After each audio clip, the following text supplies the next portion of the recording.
ഇത് രാവിലെ ദോശയും സാമ്പാറുമാണ്. ഇത് രാവിലെ എനിക്ക് കൂട്ടിനൊരാളുണ്ട്, കണ്ടോളെ. ഇതാണ് രാവിലെ 4 മണിക്ക് എണീറ്റാലും കൂടെ വരും.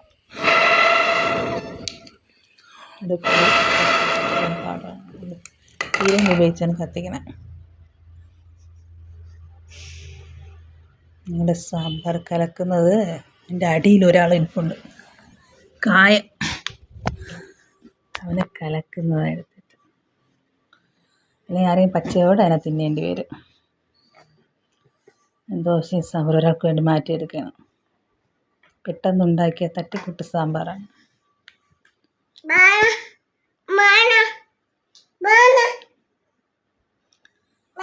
അങ്ങനെ ദോശയും സാമ്പാറും റെഡിയായി.